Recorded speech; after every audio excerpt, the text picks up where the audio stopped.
Hello, listening squirrels. Chapter 19 is called 6 Months.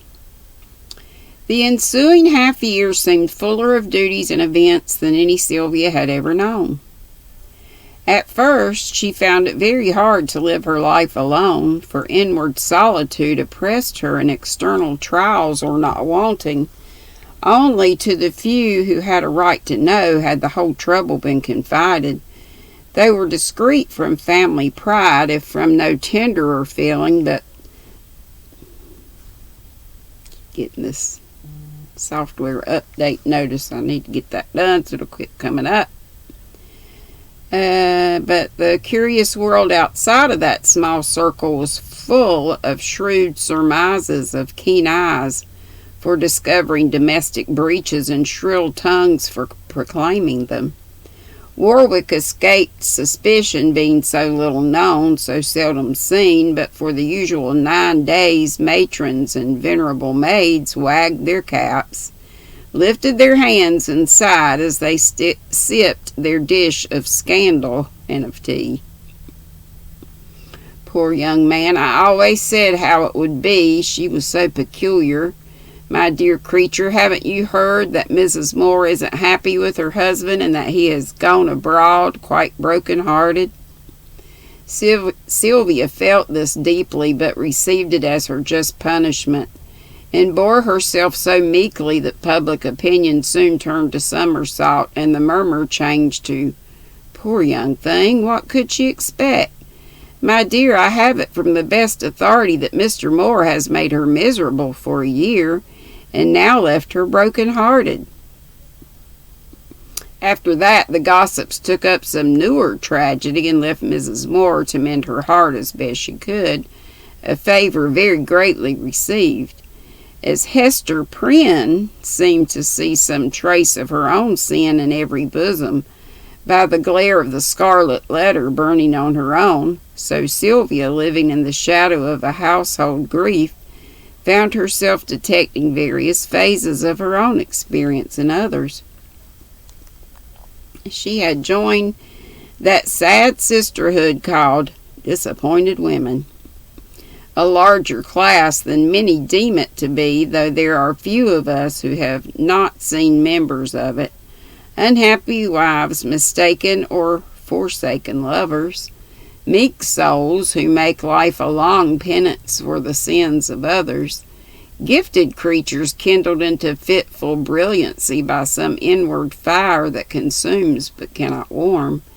These are the women who fly to convents, write bitter books, sing songs full of heartbreak, act splendidly the passion they have lost or never won, who smile and try to lead brave, uncomplaining lives, but whose tragic eyes betray them, whose voices, however sweet and gay, contain an undertone of hopelessness, whose faces sometimes startle one with an expression which haunts the observer long after it's gone. Undoubtedly, Sylvia would have joined the melancholy chorus and fallen to lamenting that ever she was born, had she not possessed a purpose that took her out of herself and proved her salvation. Faith's words took root and blossomed, intent on making her life a blessing, not a reproach to her father. She lived for him entirely. He had taken her back to him, as if the burden of her unhappy past should be upon his shoulders. The expiation of her faults come from him alone. Sylvia understood this now, and nestled to him so gladly, so confidingly, he seemed to have found again the daughter he had lost, and be almost content to have her all his own. How many roofs cover families or friends who live years together yet never truly know each other, who love and long and try to meet, yet fail to do so till some unexpected emotion or event performs the work. In the weeks that followed the departure of the friends, Sylvia discovered this and learned to know her father. No one was so much to her as he. No one so fully entered into her thoughts and feelings, for sympathy drew them tenderly together and sorrow made them equals. As man and woman they talked, as father and daughter they loved, and the beautiful relation became their truest solace and support. Miss Yule both rejoiced at and rebelled against this, was generous yet mortally jealous, made no complaint but grieved in private, and one fine day amazed her sister by announcing that, being of no further use at home, she had decided to be married. Both Mr. Yule and Sylvia had desired this event, but hardly dared to expect it in spite of sundry propitious signs and circumstances. A certain worthy widower had haunted the house of late, evidently on matrimonial thoughts intent. A solid gentleman, both physically and financially speaking, possessed of an ill-kept house, bad servants, and 9 neglected children. Holy moly. Yikes, 9. This prospect, however alarming to others, had great charms for Prue. Nor was the Reverend Gamaliel Bliss repugnant to her, being a recumbent, bland personage, much given to fine linen, long dinners, and short sermons. His third spouse had been suddenly translated, and through the years of mourning had not yet expired. Things went so hardly with Gamaliel that he could no longer delay casting his pastoral eyes over the flock, which had already given 3 lambs to his fold, in search of a 4th. None appeared whose meek graces were sufficiently attractive or whose dowries were sufficiently large. Meantime, the 9 olive branches grew wild, the servants revelled, the ministerial digestion suffered. The sacred shirts went buttonless, and their wearer was well nigh distraught. At this crisis he saw prudence, and fell into a way of seating himself before the well-endowed spinster, with a large cambric pocket handkerchief upon his knee, a frequent tear meandering down his florid countenance, and volcanic sighs agitating his capacious waistcoat as he poured his woes into her ear. Prue had been deeply touched by these moist appeals, and was not much surprised when the reverend gentleman went ponderously down upon his knee before her in the good old-fashioned style which frequent use had endeared to him, murmuring with an appropriate quotation and a subterranean sob, "Miss Yule, a good wife is a crown to her husband. To be such a one to me, unworthy as I am, and a mother to my bereaved babes who suffer for a tender woman's care." What a proposal. She merely upset her sewing table with an appropriate start, but speedily recovered, and with a maidenly blush murmured in return, "Dear me, how very unexpected! Pray speak to Papa. Oh, rise, I beg." "Call me Gamaliel, and I obey," gasped the stout lover, divided between rapture and doubts of his ability to perform the feat alone. "Gamaliel," sighed Prue, surrendering her hand. "My Prudence, blessed among women," responded the blissful Bliss, and having saluted the fair member, allowed it to help him rise, when, after a few decorous endearments, he departed to Papa, and the bride-elect rushed up to Sylvia with the incoherent announcement, "My dearest child, I have accepted him. It was such a surprise, though so touchingly done, I was positively mortified. Maria had swept the room so ill. His knees were white with lint. And I'm a very happy woman, bless you, love." "Sit down and tell me all about it," cried her sister. "Don't try to sew, but cry if you like, and let me pet you, for indeed I am rejoiced." But Prue preferred to rock violently and boggle down a seam as the best quietus for her fluttered nerves while she told her romance, received congratulations, and settled a few objections made by Sylvia, who tried to play the prudent matron. "I'm afraid he's too old for you, my dear." Just the age a man should always be, 10 years older than his wife. A woman of 35 is in the prime of life, and if she hasn't arrived at years of discretion then, she never will. "Shall I wear pearl-colored silk and a white bonnet, or just a very handsome traveling dress?" "Whichever you like, but Prue, isn't he rather stout? I won't say corpulent." "Sylvia, how can you? Because Papa is a shadow, you call a fine, manly person like Mr. Bliss, corpulent? I always said I would not marry an invalid. McGregor died of apoplexy last week. I heard at a small dinner party. Fell forward with his head upon the cheese and expired with a groan." Gosh.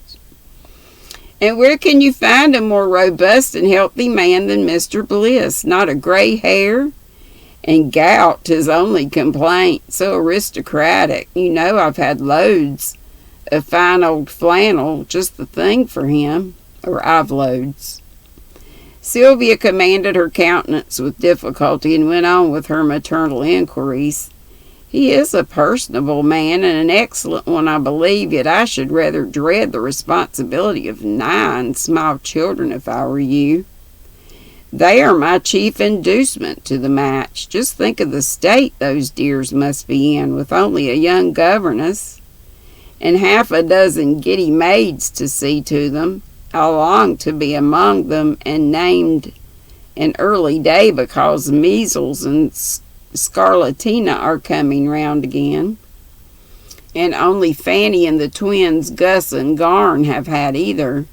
I know all their names and ages, dispositions and characters, and love them like a mother already. He perfectly adores them, and that is very charming in a learned man like Mr. Bliss.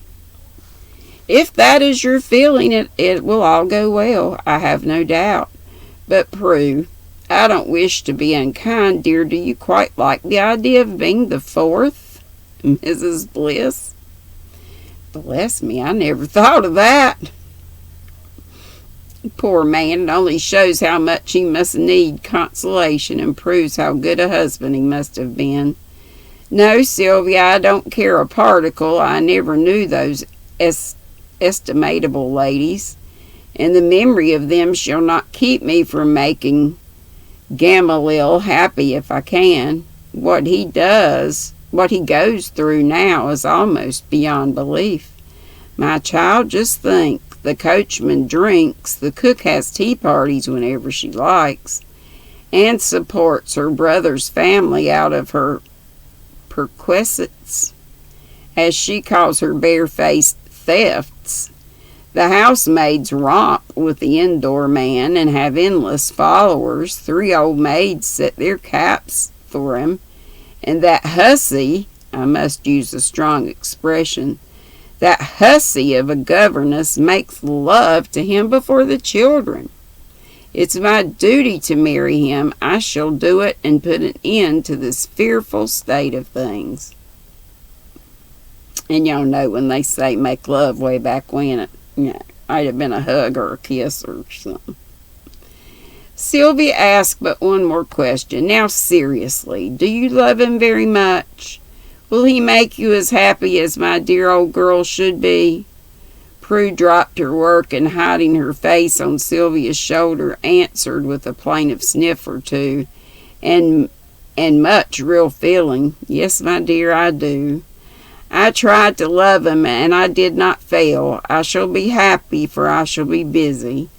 I am not needed here any more, and so I'm glad to go away into a home of my own, feeling sure that you can fill my place, and Maria knows my ways too well to let things go amiss.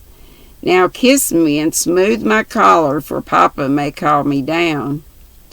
The sisters embraced and cried a little, as women usually find it necessary to do at such interesting times, then fell to planning the wedding outfit and decided between the light silk and white bonnet, or the handsome traveling suit.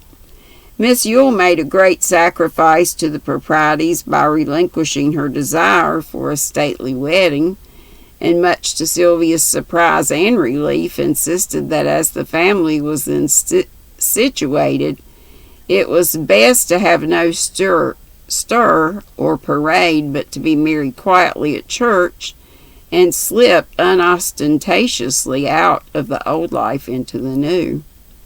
Her will was law, and as the elderly bridegroom felt that there was no time to spare, and the measles continued to go about seeking whom they might devour, Prue did not keep him waiting long. 3 weeks is a very long time, and nothing will be properly done, for one must have everything new when one is married, of course.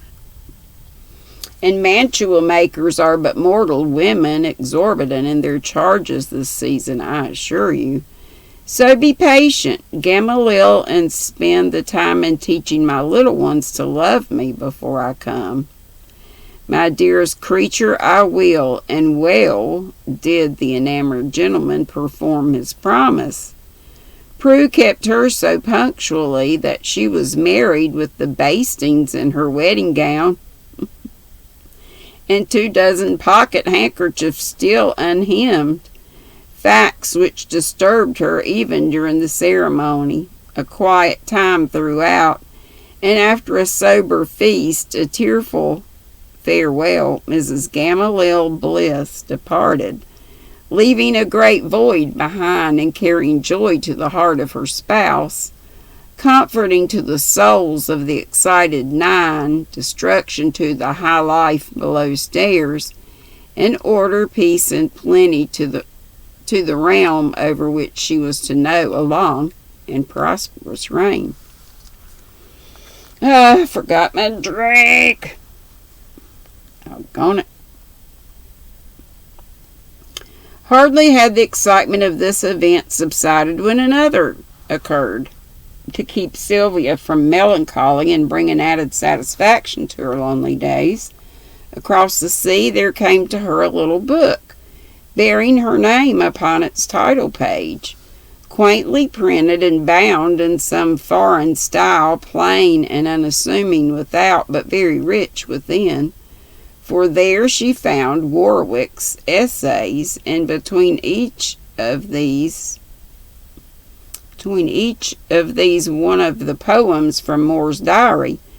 Far away there in Switzerland they had devised this pleasure for her and done honor to the woman whom they both loved, by dedicating to her the first fruits of their lives.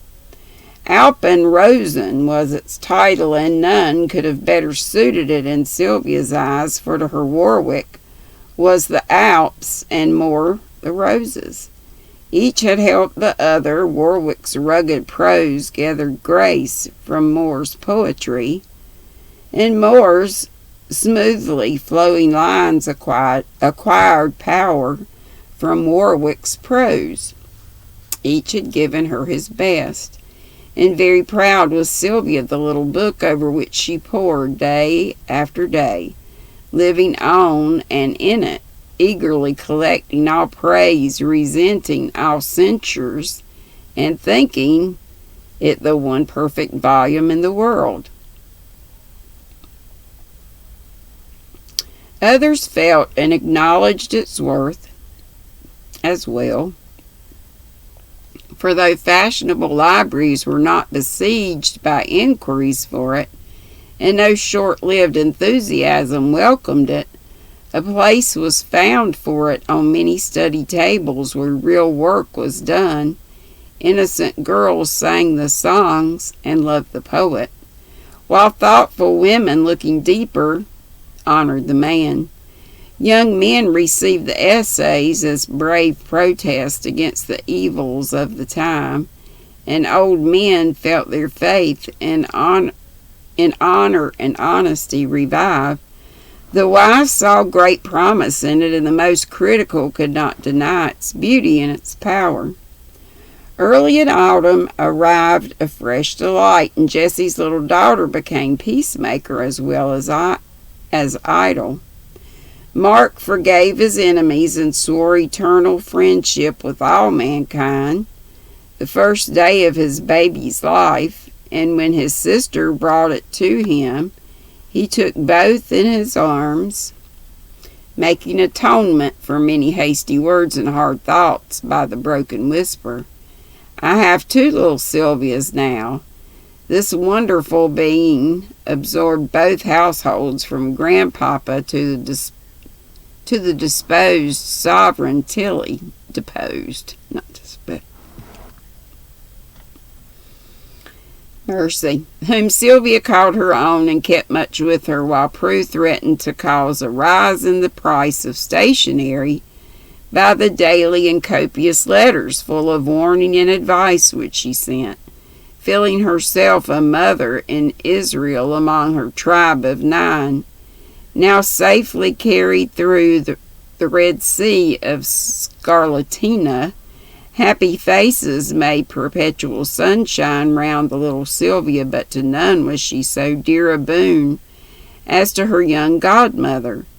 Jessie became a trifle jealous of old Sylvia, as she now called herself, for she almost lived in baby's nursery, hurrying over in time to assist at its crib when it slept, daily discovering beauties invisible even to its mother's eyes, and working early and late on dainty garments rich in the embroidery, which she now thanked Prue for teaching her against her will.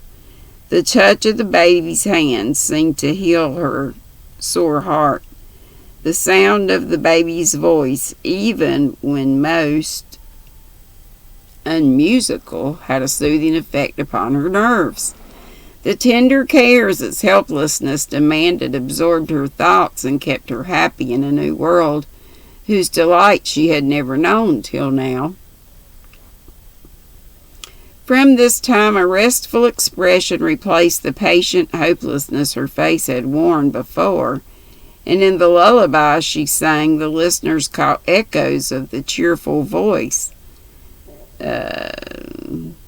they had never thought to hear again.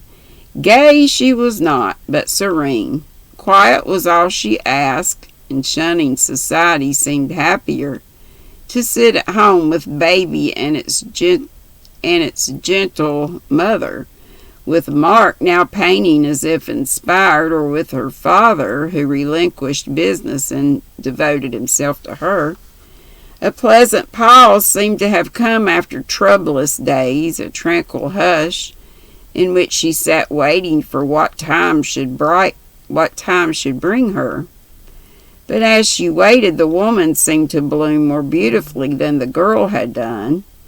Light and color revisited her countenance, clearer and deeper than of old. Fine lines ennobled features faulty in themselves, and the indescribable refinement of a deep inward life made itself manifest in look, speech, and gesture, giving promise of a gracious womanhood. Almost done. Mr. Yule augured well from this repose, and augured, not sure, the dawning loveliness to be a herald of returning love. He was thinking hopeful thoughts one day as he sat writing to Moore, whose faithful correspondent he had become, when Sylvia came in with one of the few notes she sent her husband while away. "Just in time. God bless me, child. What is it?" Well might he exclaim, for in his daughter's face he saw an expression which caused his hope to suddenly become a glad belief. Her lips smiled, though in her eyes there lay a shadow which he could not comprehend, and her answer did not enlighten him as she put her arm about his neck and laid her slip of paper in his hand. "Enclose my note and send the letter, then Father." "Enclose my note and send the letter, then Father, we will talk." And that's it. Chapter 20 is called Come, C-O-M-E. And I hope you all have a wonderfully crafty Tuesday. And I hope to see you tomorrow. Live at 5. I got stuff to show you. Knit Crate came in. My first Yarnable, which is way cool. And